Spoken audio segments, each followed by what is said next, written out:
কিছু মানুষ তো ইন্তেকাল করার পরে, কিছু মানুষ মরে গেলে ইন্তেকাল করার পরে তাদের গায়ের থেকে খুশবু বের হয়। যেমন ওয়াইসুল কারনি রাহমাতুল্লাহি আলাইহি মায়ের খেদমত করছেন। ওয়াইসুল কারনি নবীজির যুগ পাইছেন, জমানা পাইছেন, কিন্তু নবীজি ওনাকে নির্দেশ করছেন, চিঠি পাঠাইছে, হযরত আমি পয়গম্বর আল্লাহর নবী আপনার কাছে আসতে চাই, কিন্তু মা অসুস্থ, আসমু। নবীজি বললেন না, মার খেদমত করো। মার খেদমত করছে ওয়াইসুল কারনি। নবীজি ওয়াইসুল কারনির ব্যাপারে ভবিষ্যৎ বাণী দিয়ে গেছেন এবং নবীজি হযরত উমরকে বলেছেন ওয়াইসুল কারনির কাছ থেকে তুমি দোয়া নিও। কারন এলাকা থেকে কোন কাফেলা মদিনাতুল মুনাওয়ারাতে আসলে হযরত উমর দৌড়ে ওই কাফেলার কাছে যাইতেন, যা বলতেন তোমরা কারন এলাকা থেকে আসছো, তোমাদের মাঝে কি ওয়াইস আছে নাকি? না। যদি বলতো হ ওই যে ওয়াইস, তো হযরত উমর যায় তাড়াতাড়ি ধরে দোয়া লইতেন, কারণ মায়ের খেদমত করতে করতে উনার মুখ মুস্তাজাবুদ দাওয়া হয়ে গেছে। যা দোয়া করতো সব আল্লাহর কাছে কবুল হয়ে যেত। আশ্চর্য হলো, হজের সফরে রওনা করছেন আর হজের সফরের রাস্তায় মারা গেছে। মাম্মাতা ফি তরিকিল মক্কা কিতাব আছে, কারা কারা হজের সফরে রাস্তায় মারা গেছে। যারা হজের সফরে রাস্তায় ইন্তেকাল করেছেন তাদের মধ্যে একজন হলেন ওয়াইসুল কারনি। রাস্তার মাঝখানে ইন্তেকাল করেছেন মরুভূমিতে, কিন্তু ওনার সাথীরা যখন ওনার গোসল দিতেছে, পানির তালাশ করতেছে,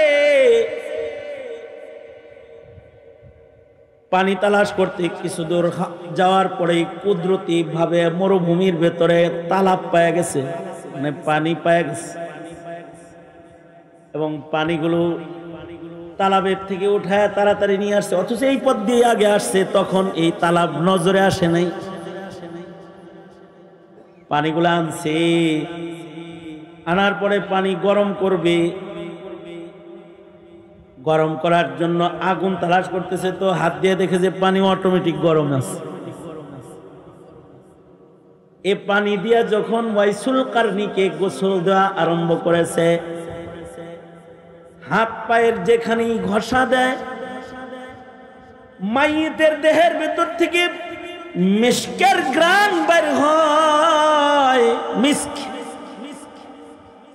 মিস্কের ঘ্রাণ বের হইতেছে। কাফন পড়াইছে, কাফনের ভেতরেও মিস্কের ঘ্রাণ কুদরতি ভাবে পড়ছে। যখন ওনার কবর খুঁড়তেছে, কবর এক কোদাল মাটি তুললে মনে হয় যেন যে 10 কোদাল মাটি সইরা পড়ে। কবর অটোমেটিক হইতেছে। কবরের ভেতরে যখন সাথীরা 4 জন নেমে কবরের মাটিগুলো ঠিক করতেছে, কবরের মাটি যেখানে লাগতেছে মাটির থেকে মিস্কের ঘ্রাণ আগেই বাইর হইতেছে। জমিনে এমন কিছু মানুষ আছে যাদের নেক আমলের কারণে এরকম আখিরাত তাদের এত সুন্দর। তাদের মধ্যে উমর ইবনে আব্দুল আজিজ অন্যতম একজন। উমর ইবনে আব্দুল আজিজের জামার সাথে রাজ্যের মন্ত্রীরা, হুকুমতের লোকেরা তাদের জামা ধোয়ার জন্য ধুবির কাছে দিত। ধুবি বলতো, উমর ইবনে আব্দুল আজিজের জামার সাথে নিজের জামা ধুইতে চান কেন? ওমর ইবনে আব্দুল আজিজের জামায় যে ওমর ইবনে আব্দুল আজিজের গায়ের ঘাম লাগে, এই ঘামওয়ালা জামার সাথে যে জামাটা ধৌত করা হয়, কমপক্ষে 40 দিন পর্যন্ত এই জামা থেকে মিশকের ঘ্রাণ বের হয়। ইবাদতের কারণে তাদের গায়ের থেকে খুশবু বেরিত সবসময়। ইমামে বুখারী রহমতুল্লাহ আলাইহি সেই কবে ইমাম বুখারীকে কবর দেওয়া হয়েছে, এখনো ইমাম বুখারী রহমতুল্লাহ আলাইহির কবর থেকে মিশকের ঘ্রাণ বের হয়, ঘ্রাণ বের হয়। এরা হলো আখিরাত কনফার্মকারী, আমাদের বাপ দাদা পিতৃপুরুষ, উলাইকা আবাই, এরা আমাদের বাপ দাদা। এরা নিজের এমপি মন্ত্রীর চেয়ার কনফার্ম করে নাই জীবনে, তারা ধন ভান্ডারকে নিজের আয়ত্তে আনার জন্য মেহনত করে নাই। তাদের মেহনতি ছিল আল্লাহর জান্নাতকে কিভাবে নিজের দখলে আনা যায়, এই মেহনত তারা করছে। এই ওমর ইবনে আব্দুল আজিজ রহমাতুল্লাহ আলাইহি, ইমামে গাজ্জালী রহমাতুল্লাহ আলাইহি ইহয়া উলুমুদ্দিনের ভেতরে, উলুমুদ্দিনের ভেতরে ঘটনা আনছেন। ওমর ইবনে আব্দুল আজিজ রহমাতুল্লাহ আলাইহি একদিন রাতের বেলায় তাহাজ্জুদের নামাজ পড়তেছে। রাতের বেলায় ওমর ইবনে আব্দুল আজিজ তাহাজ্জুদ পড়তেছেন।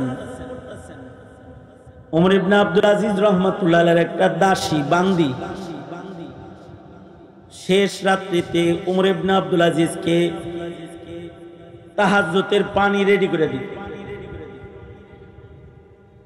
নামাজ শেষ করলে ফজরের আগে ওনাকে নাস্তা করাইতো। ওমর ইবনে আব্দুল আজিজ রহমাতুল্লাহ আলাইহি তাহাজ্জুদের নামাজে দাঁড়িয়ে আছেন। ওই সময় দাসী বান্দির আমল ছিল।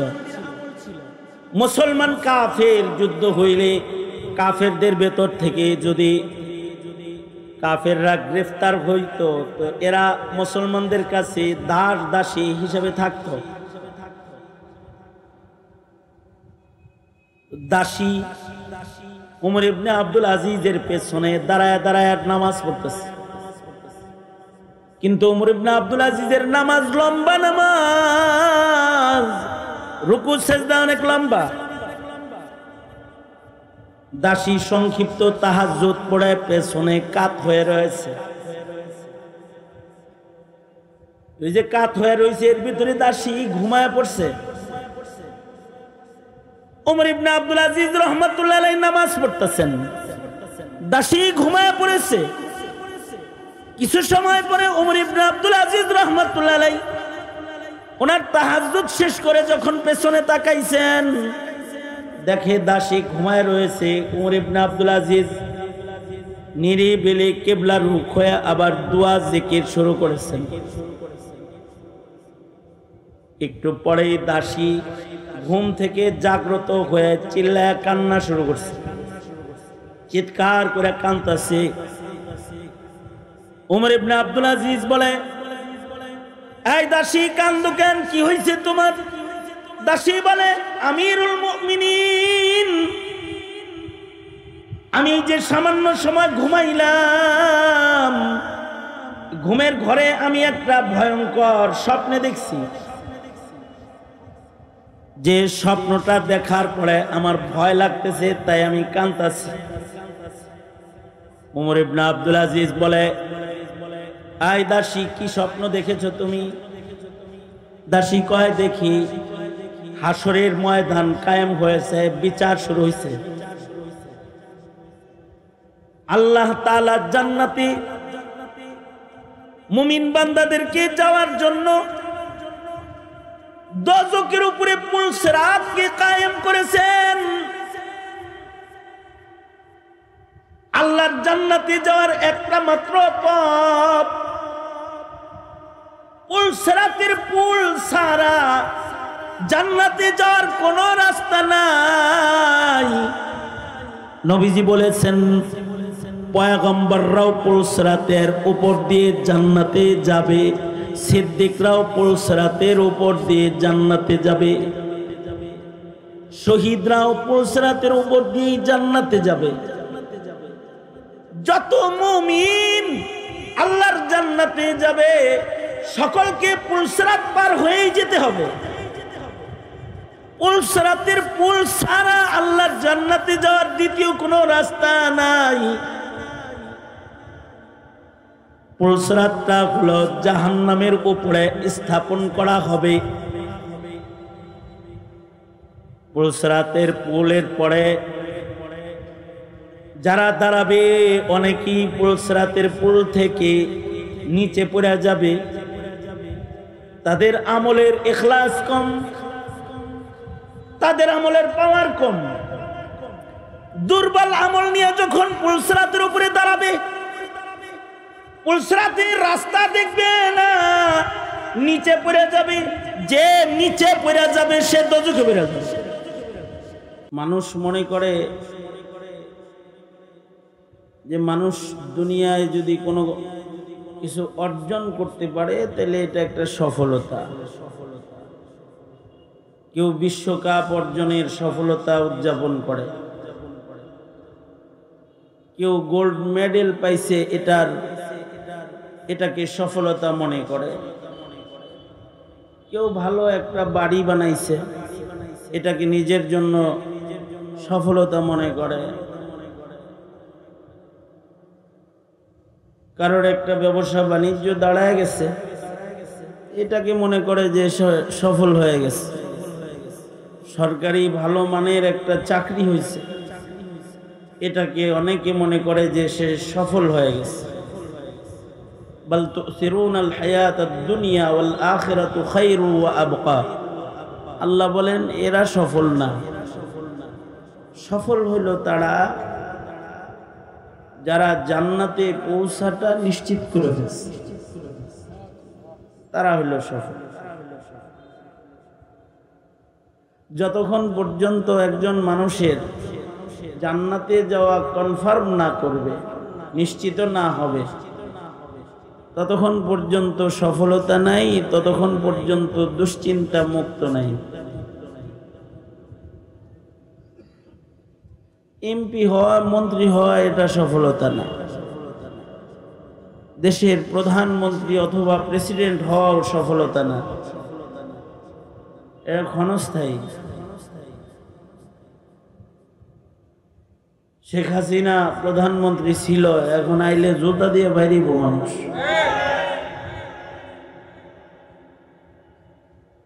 স্বরাষ্ট্রমন্ত্রী দেশের সকল পাওয়ারকে ব্যবহার করেছে,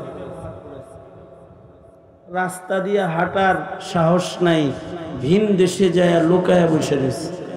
সফলতা না এটা।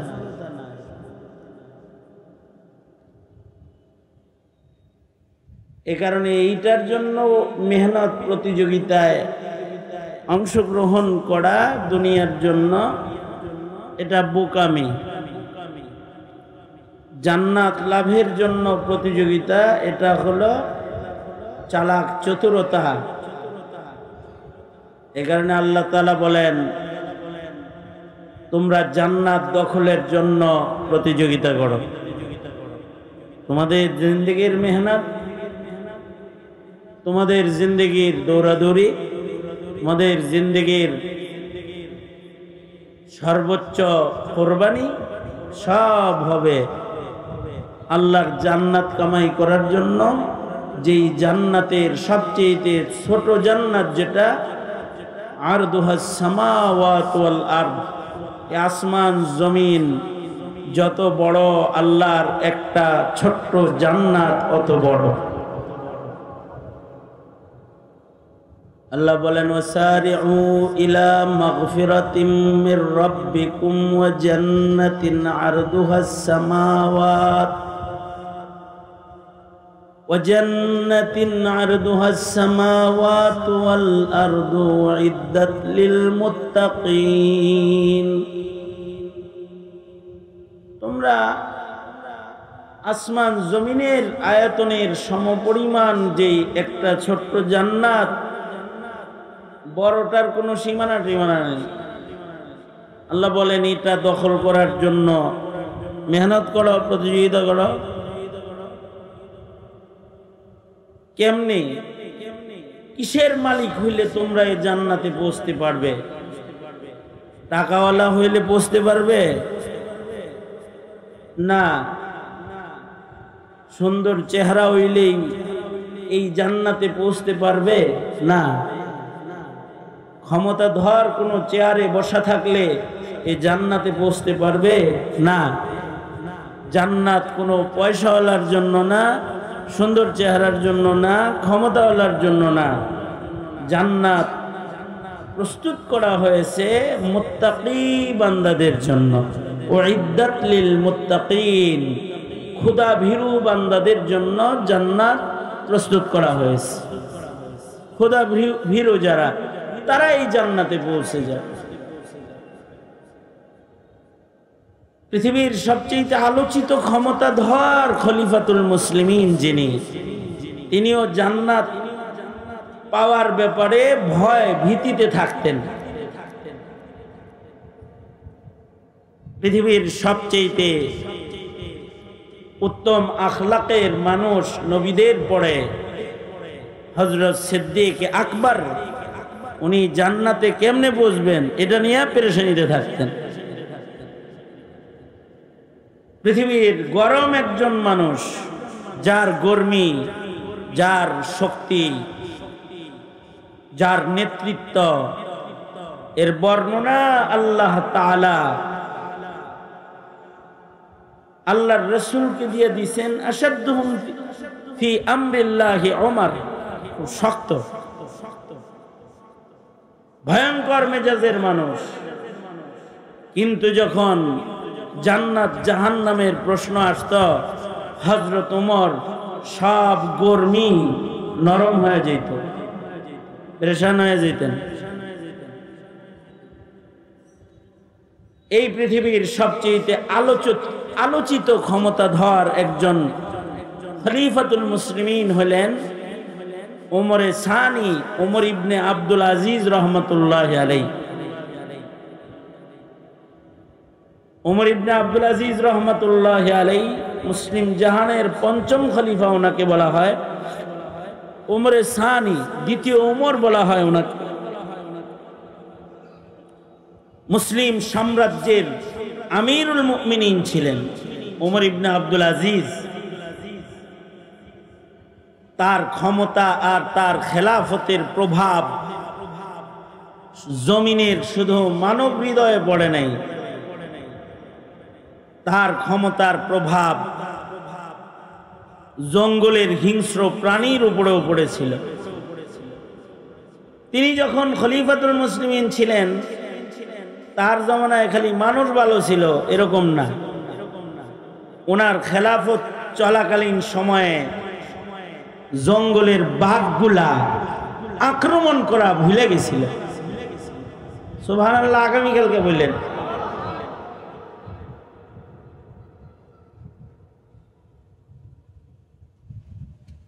উনি যেদিন ইন্তেকাল করলেন, সেদিন খলিফার কার্যালয় থেকে কমপক্ষে 1700 মাইল দূরে খাল পারে নদীর ধারে একটা বৃদ্ধা মহিলা, সে দাঁড়ায় চিৎকার দিল, আমিরুল মুমিনিন ইন্তেকাল করেছে, ওমর ইবনে আব্দুল আজিজ নাই, তিনি মারা গেছেন। কত দূর থেকে বলতেছে? 1700 মাইল, 2100 মাইল দূর থেকে বলতেছে আমিরুল মুমিনিনের ইন্তেকাল হয়ে গেছে। এই স্যাটেলাইটের আমল না। যেমন আমি এখন এখানে বয়ান করতেছি, আমার বয়ান লাইভ হইতেছে, হাজার হাজার মাইল দূর থেকেও যারা এদের আইডির সাথে অ্যাড আছে এরা দেখতেছে। ওই জমানা এই আধুনিক এই স্যাটেলাইট প্রযুক্তি ইন্টারনেটের জমানা না, এক গ্রামের ঘটনা আর এক গ্রামে পৌঁছতে মাস লেগে যেত, খবর হইতো না।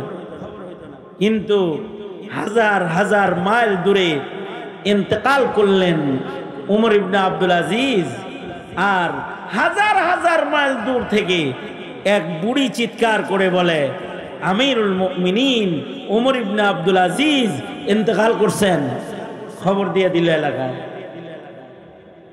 কয়েকদিন পরে খলিফাতুল মুসলিমিনের কার্যালয়ের পাশ থেকে এক বাণিজ্যিক কাফেলা গ্রামে চলে গেল। ওই কাফেলার কাছে এলাকাবাসী জিজ্ঞাসা করে, আমিরুল মুমিনিন কেমন আছে? তো কাফেলা বলল, আমিরুল মুমিনিন তো অমুক দিন মারা গেছে। আমিরুল মুমিনিন যে অমুক দিন মারা গেছে আমরা তো গ্রাম থেকে আগেই জানি। তারা বলে, আমিরুল মুমিনিন মারা গেছে তোমরা কেমনে জানলে? অমুক বুড়ি সে চিৎকার করে বলছে আমাদেরকে খবর দিয়েছে আমিরুল মুমিনিন নাই। সবাই মিলা বৃদ্ধাকে ধরলো, আমিরুল মুমিনিন নাই, বাস্তবে তো নাই, তুমি জানলা কেমনে? মহিলা বলে, আমি নদীর ঘাটে গেলাম,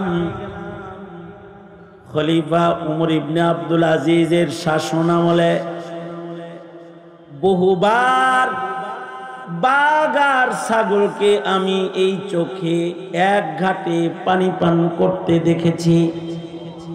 বাঘ ছাগলের উপরে আক্রমণ করে নাই। আজকে 2.5 বছর পরে হঠাৎ করে বাঘ ছাগলের রক্ত পান করতেছে। বুঝতে আর দেরি হয় নাই আমার যে আমিরুল মুমিনিন নাই। উমর ইবনে আব্দুল আজিজ বাঁচা থাকলে বাঘ ছাগলের রক্ত পান করার সাহস পাইত না। এই যে বাঘ ছাগলের রক্ত খাইতেছে, এটা দেখেই বুঝছি উমর ইবনে আব্দুল আজিজ নাই। এইরকম একজন খলিফাতুল মুসলিমিন ছিলেন উমর ইবনে আব্দুল আজিজ রহমতুল্লাহ আলাইহি। গুনাহমুক্ত জীবন ছিল, ইবাদত এত বেশি ছিল। কিছু মানুষ তো ইন্তেকাল করার পরে, কিছু মানুষ মরে গেলে ইন্তেকাল করার পরে তাদের গায়ের থেকে খুশবু বের হয়। যেমন ওয়াইসুল কারনি রহমতুল্লাহ আলাইহি মায়ের খেদমত করছেন। ওয়াইসুল কারনি নবীজির যুগ পাইছেন, জমানা পাইছেন, কিন্তু নবীজি ওনাকে নির্দেশ করছেন, চিঠি পাঠাইছে, হযরত আমি পয়গম্বর আল্লাহর নবী আপনার কাছে আসতে চাই, কিন্তু মা অসুস্থ, আসমু। নবীজি বললেন, না, মার খেদমত করো। মার খেদমত করছে ওয়াইসুল কারনি। নবীজি ওয়াইসুল কারনির ব্যাপারে ভবিষ্যৎ বাণী দিয়ে গেছেন এবং নবীজি হযরত উমরকে বলেছেন, ওয়াইসুল কারনির কাছ থেকে তুমি দোয়া নিও। কারন এলাকা থেকে কোন কাফেলা মদিনাতুল মুনাওয়ারাতে আসলে হযরত উমর দৌড়ে ওই কাফেলার কাছে যাইতেন, যা বলতেন, তোমরা কারন এলাকা থেকে আসছো, তোমাদের মাঝে কি ওয়াইস আছে নাকি? কয় না। যদি বলতো হ ওই যে ওয়াইস, তো হযরত উমর যায় তাড়াতাড়ি ধরে দোয়া লইতেন। কারণ মায়ের খেদমত করতে করতে উনার মুখ মুস্তাজাবুদ দাওয়া হয়ে গেছে, যা দোয়া করতো সব আল্লাহর কাছে কবুল হয়ে যেত। আশ্চর্য হলো, হজের সফরে রওনা করছেন আর হজের সফরের রাস্তায় মারা গেছে। মাম্মাতা ফি তরিকিল মক্কা কিতাব আছে, কারা কারা হজের সফরে রাস্তায় মারা গেছে? যারা হজের সফরে রাস্তায় ইন্তেকাল করেছেন তাদের মধ্যে একজন হলেন ওয়াইসুল কারনি। রাস্তার মাঝখানে ইন্তেকাল করেছেন মরুভূমিতে। কিন্তু ওনার সাথীরা যখন ওনার গোসল দিতেছে, পানির তালাশ করতেছে, পানি তালাশ করতে কিছু দূর যাওয়ার পরে কুদরতি ভাবে মরুভূমির ভেতরে তালাব পাওয়া গেছে, মানে পানি পাওয়া গেছে। এবং পানিগুলো তালাবের থেকে উঠায় তাড়াতাড়ি নিয়ে আসছে, অথচ এই পথ দিয়ে আগে আসছে, তখন এই তালাব নজরে আসে নাই। পানিগুলো আনছে, আনার পরে পানি গরম করবে, গরম করার জন্য আগুন তালাশ করতেছে, তো হাত দিয়ে দেখে যে পানি অটোমেটিক গরম আছে। এ পানি দিয়া যখন ওয়াইসুল কারনিকে গোসল দেওয়া আরম্ভ করেছে, হাত পায়ের যেখানেই ঘষা দেয়, মাইয়িতের দেহের ভেতর থেকে মিস্কের ঘ্রাণ বের হয়। মিস্কের ঘ্রাণ বের হইতেছে। কাফন পড়াইছে, কাফনের ভেতরেও মিস্কের ঘ্রাণ কুদরতি ভাবে আয়া পড়ছে। যখন ওনার কবর খুঁড়তেছে, কবর এক কোদাল মাটি তুললে মনে হয় যেন যে 10 কোদাল মাটি সইরা পড়ে, কবর অটোমেটিক হইতেছে। কবরের ভেতরে যখন সাথীরা 4 জন নেমে কবরের মাটিগুলো ঠিক করতেছে, কবরের মাটি যেখানে লাগতেছে মাটির থেকে মিস্কের ঘ্রাণ আগেই বাইর হইতেছে। জমিনে এমন কিছু মানুষ আছে যাদের নেক আমলের কারণে এরকম আখিরাত তাদের এত সুন্দর। তাদের মধ্যে উমর ইবনে আব্দুল আজিজ অন্যতম একজন।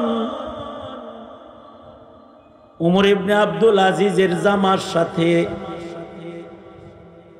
রাজ্যের মন্ত্রীরা, হুকুমতের লোকেরা তাদের জামা ধোয়ার জন্য ধুপির কাছে দিত। ধুবি বলতো, উমর ইবনে আব্দুল আজিজের জামার সাথে নিজের জামা ধুইতে চান কেন?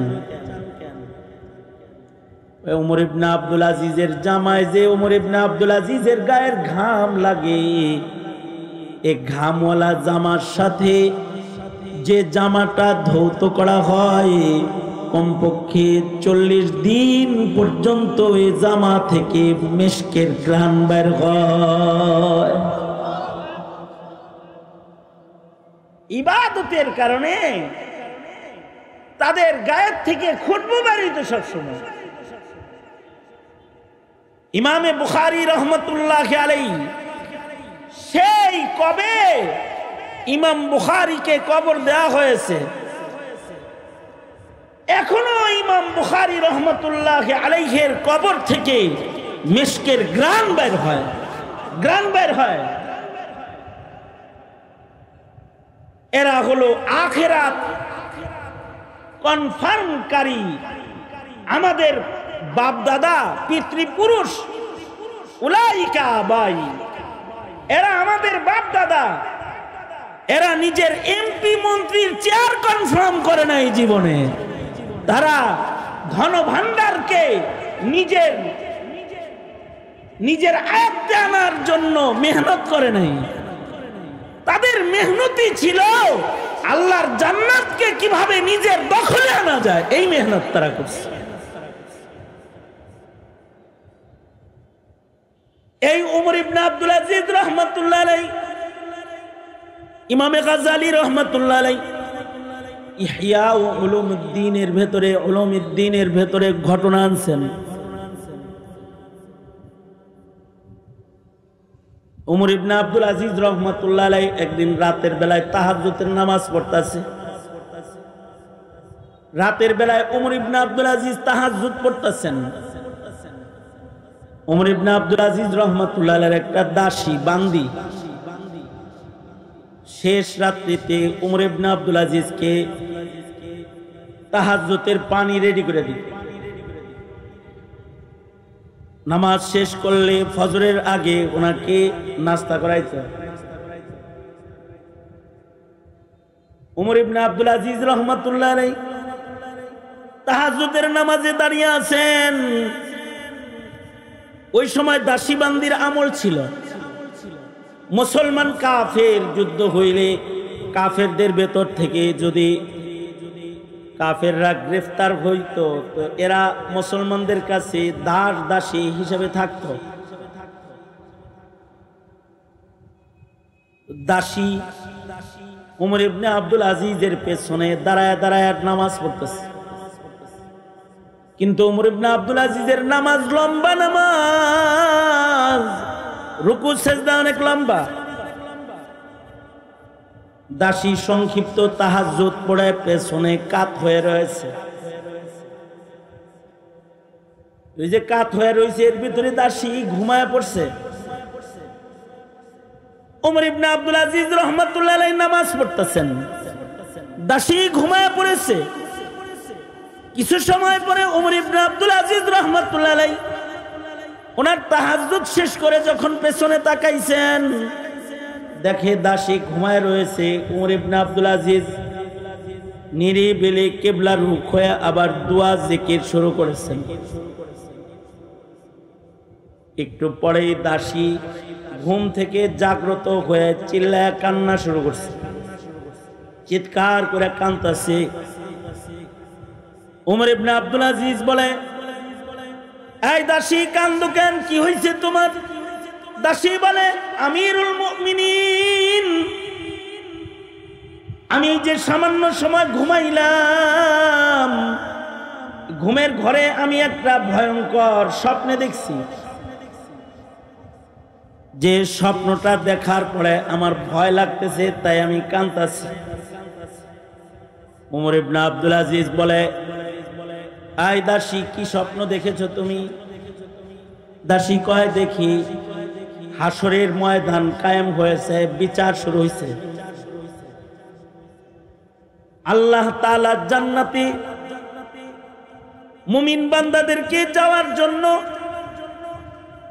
দোজখের উপরে পুল সিরাতকে কায়েম করেছেন।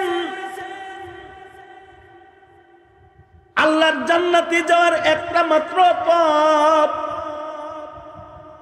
পুল সিরাতের পুল ছাড়া জান্নাতে যাওয়ার কোনো রাস্তা নাই। নবীজি বলেছেন, পয়গম্বররাও পুল সিরাতের উপর দিয়ে জান্নাতে যাবে, সিদ্দিকরাও পুল সিরাতের উপর দিয়ে জান্নাতে যাবে, শহীদরাও পুল সিরাতের উপর দিয়ে জান্নাতে যাবে। যত মুমিন আল্লাহর জান্নাতে যাবে সকলকে পুল সিরাত পার হয়েই যেতে হবে। পুল সিরাতের পুল ছাড়া আল্লাহর জান্নাতে যাওয়ার দ্বিতীয় কোনো রাস্তা নাই। পুল সিরাতটা হলো জাহান্নামের উপরে স্থাপন করা হবে। পুল সিরাতের পুলের পরে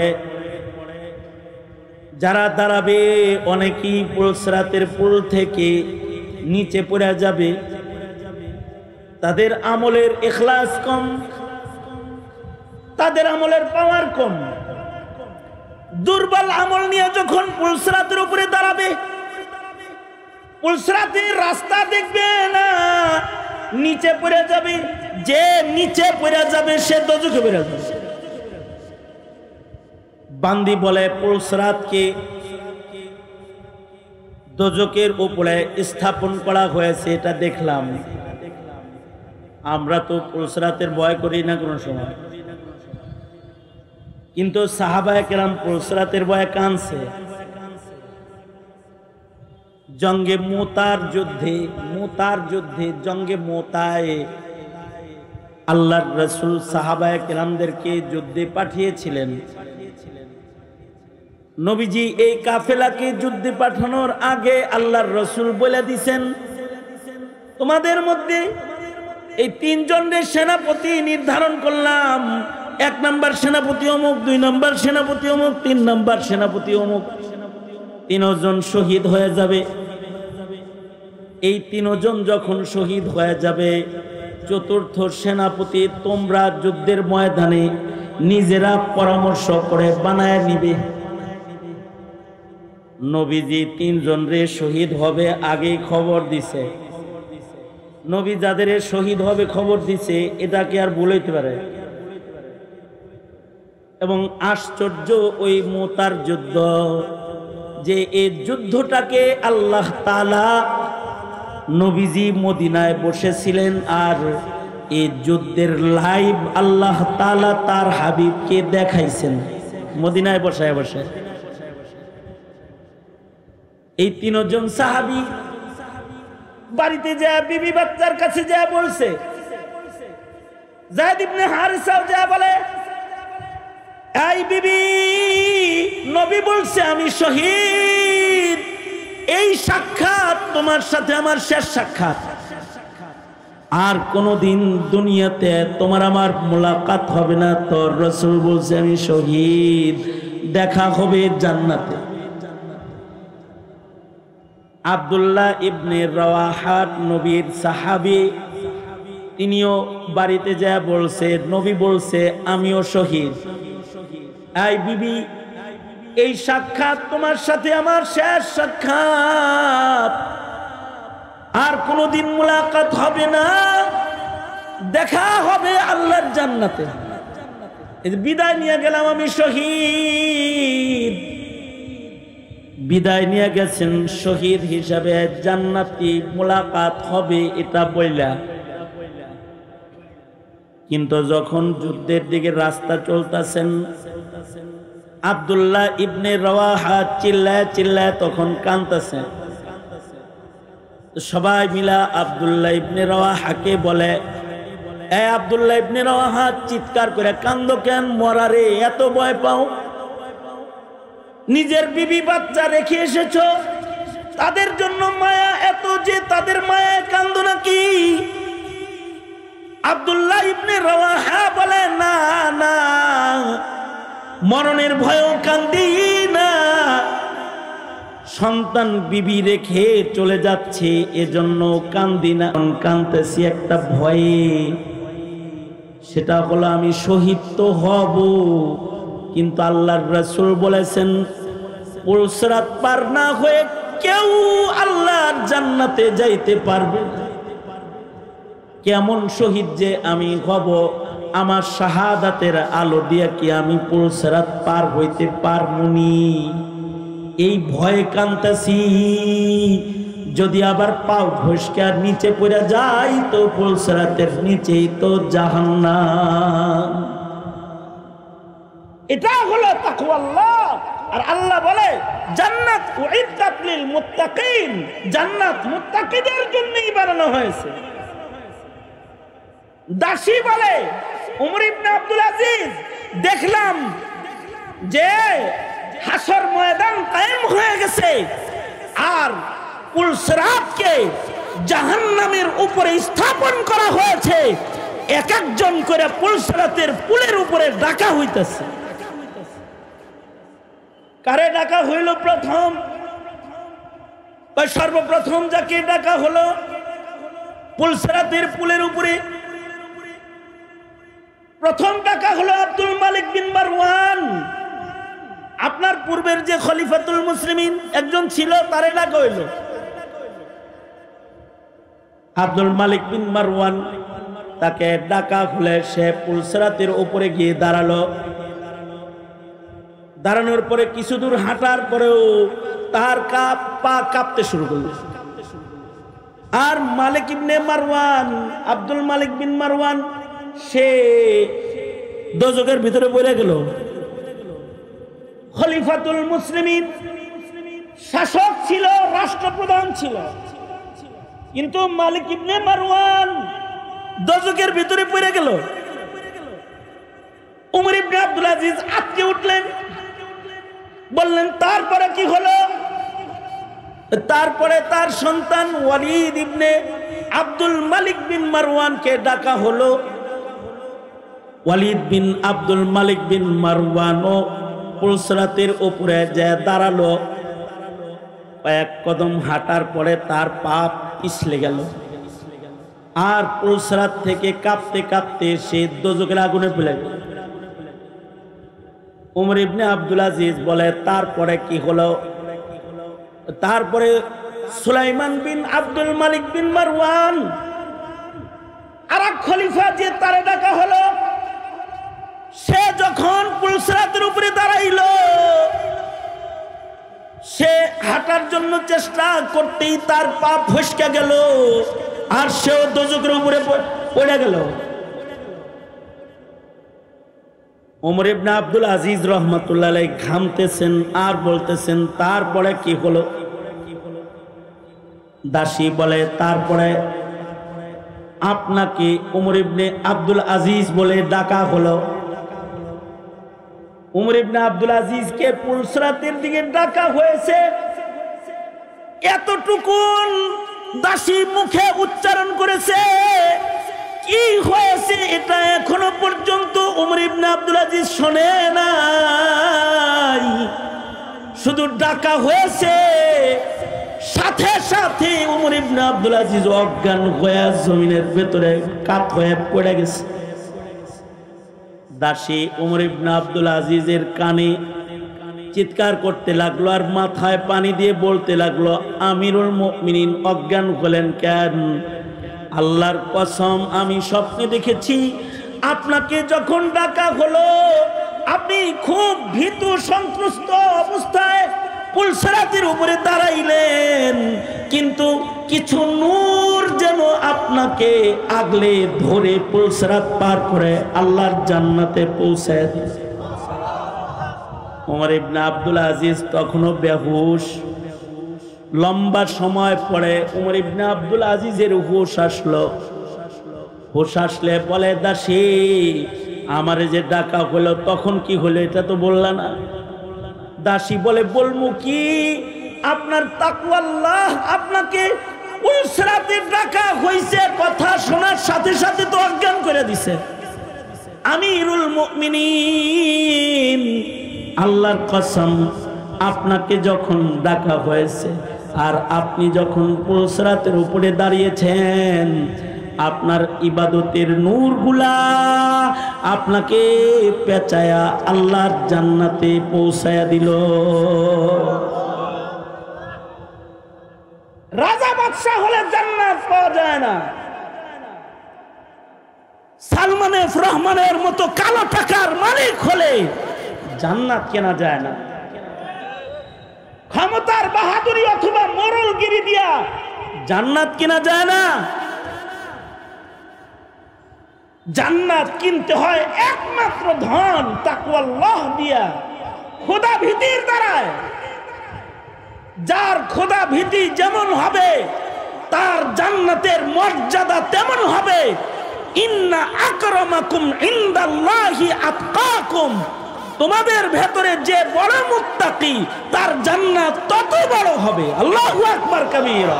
যে যত মুত্তাকি হবে তার জান্নাত তত বেশি বড় হবে। এদেশের আলেমরা এমপি হওয়ার, মন্ত্রী হওয়ার রাজনীতি করেন, তো বলবেন কিসের রাজনীতি করে? তারা তাকওয়ার রাজনীতি করে। এদেশের উলামায়ে কেরাম মন্ত্রী হওয়ার লেগে ভোট চায় না, এমপি হওয়ার লেগে ভোটও চায় না। এদেশের আলেমরা জান্নাত পাওয়ার জন্যই ভোট চায়। তারা রাজনীতিও করে মানুষদেরকে জান্নাতের দিকে নেওয়ার জন্য। কারণ কি?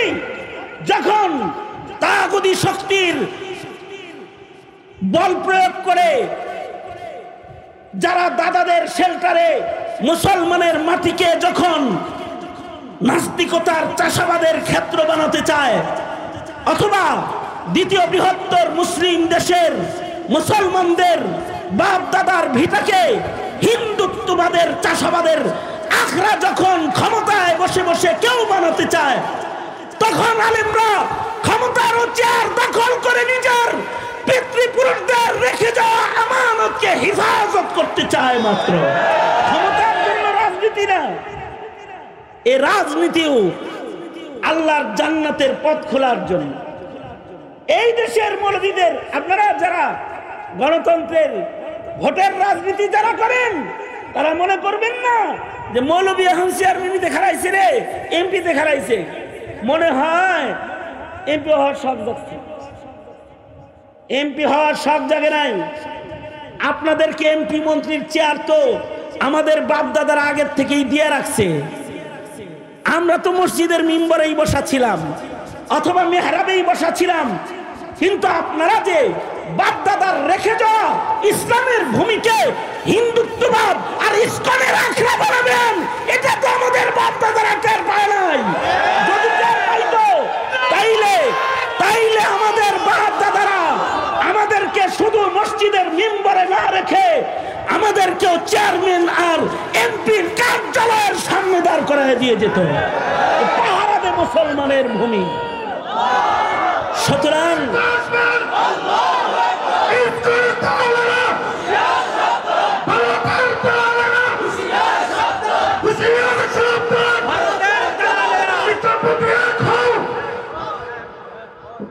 সুতরাং আমাদের মিশন যেটা, আমাদের মিশন কোন নেতৃত্বের চেয়ার নয়, আমাদের মিশন আল্লাহ পাকের জান্নাত। ঠিক কিনা? যারা আওয়াজ করে বলেন, আমাদের মিশন হলো জান্নাত পর্যন্ত পৌঁছতে হবে আমাদের। সুতরাং জান্নাত পর্যন্ত পৌঁছতে হলে তাকওয়াল্লাহ লাগবে। পরিপূর্ণ মুত্তাকি হয়, এটা কঠিন কাজ। কিন্তু আমি একটা হাদিস আপনাদের সামনে পড়েছি, এমন কিছু গুণ আছে যেগুলো অর্জন করতে পারলে আপনার আমার হিসাব দিয়ে জান্নাতে যাওয়া লাগবে না। আল্লাহর রাসূল নিজে জিম্মাদার হয়ে আল্লাহর জান্নাতের গেটে পৌঁছায় দিবে।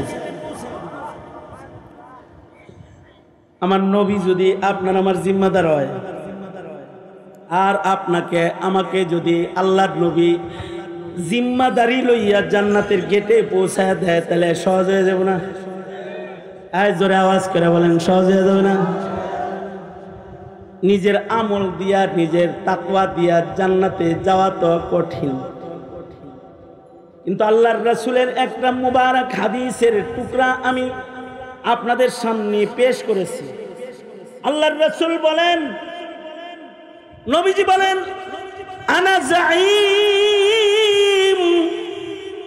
আনা যাঈমুন বিবাইতিন ফি ওয়াসাতিল জান্নাহ।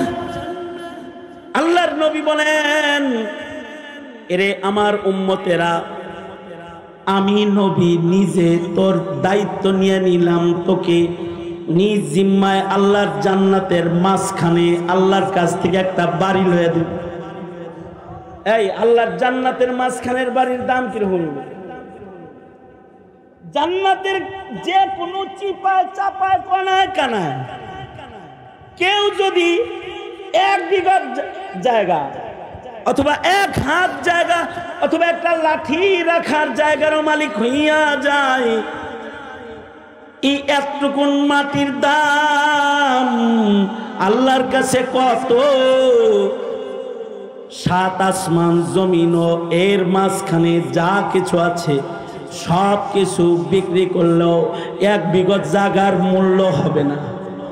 সুবহানাল্লাহ। আস্তে করে বলেন সুবহানাল্লাহ। আরেকটু আস্তে করে বলেন, আরেকটু আস্তে করে বলেন সুবহানাল্লাহ। জান্নাতের ভিতরে কতটুকু? 5% পলট। 1 বিঘা জায়গা, 1 বিঘা জায়গা জান্নাতের ভেতরে যে কোনো চিপায় চাপায় 1 বিঘা জায়গার মালিক কেউ যদি হইয়া যায়, তাহলে সে 7 আসমান জমিন এবং এর ভিতরে যা আছে সব কিছুর চাইতে দামি জিনিসের মালিক সে হয়ে গেল। আর যদি জান্নাতের মিডলে কোনো বাড়ির মালিক হয়, রাজধানীর মাঝখানের জায়গার দাম কম না বেশি? শিবপুরের চিপা চাপার জায়গা আর উপজেলার প্রপারের জায়গার দাম কম বেশ নাই? জান্নাতের চিপা চাপা আর জান্নাতের মিডলের জায়গার দাম কম বেশ নাই? জোরে বলেন, কম বেশ নাই? আল্লাহর রাসূল বলেন, আনা জাঈমুন বিবাইতিন ফি ওয়াসাতিল জান্নাহ। নবী বলেন, জান্নাতের মাঝখানে তোমাকে আল্লাহর কাছ থেকে কমপ্লিট একটা বাড়ি আমি নবী তোমাকে আদায় করে দেওয়ার দায়িত্ব গ্রহণ করলাম। শর্ত হলো লিমান হাসানা খুলুকাহু, যে তার চরিত্র ভালো করবা তাকে আমি আল্লাহর জান্নাতের মাঝখানে বাড়ি আল্লাহর কাছ থেকে আদায় করে দিব। চরিত্র, চরিত্র তো অনেক ব্যাপক শব্দ। আর এক হাদিসে আল্লাহর রাসূল বলে, এই তুমি আমাকে দুইটা অঙ্গের জামানত দাও, আমি তোমাকে জান্নাতের জামানত দিয়ে দিব। মা বাইনা লিহইয়াইহি ওয়া মা বাইনা রিজলাইহি, মুখের জামানত দাও, লজ্জাস্থানের জামানত দাও। দুইটা জিনিস পবিত্র রাখবা, আমি নবী জামিনদার, জান্নাত তোমার ঠিকানা হবে। কারণ মুখ অপবিত্র যার, সব অপবিত্র তার। যার মুখে কালিমা আছে তার মুখ পবিত্র, যার মুখে মিথ্যা নাই, গীবত নাই, তহমত নাই, খারাপ কথা নাই, তার মুখ পবিত্র। কিন্তু যার মুখের ভেতরে উল্টাপাল্টা কথা আছে তার মুখ অপবিত্র। যার মুখ অপবিত্র তার চরিত্রও অপবিত্র, চরিত্র নষ্ট। যেমন শেখ হাসিনা, শেখ হাসিনার মুখ কত খারাপ জানেন? শাপলা চত্বরে রাতের বেলায় বাতি বন্ধ করে দিয়ে ইমানের দাবি পালনকারী কিছু আলেম উলামা যারা খাতমে নবুয়াত রক্ষায়, নবীর ইজ্জত রক্ষা করতে শাপলা চত্বরে অবস্থান গ্রহণ করেছিল, বাতি বন্ধ করে রাতের আধারে করে মুখ ঝাঁঝরা করে সেই হাফেজ আলেমগুলাকে হাসিনা মারল, শহীদ করল। ফজর হওয়ার আগে গরম পানি দিয়া রাস্তাঘাট ধৌত করে রক্ত সাফ করল। এরপরে সংসদে দাঁড়ায় জালেম বলল, হুজুররা নাকি রং মাখায়া রাস্তায় ছুঁয়েছিল, সাউন্ড গ্রেনেডের আওয়াজ শুনে নাকি তারা উঠে দৌড় মেরেছে। শয়তান, মুখ কত খারাপ!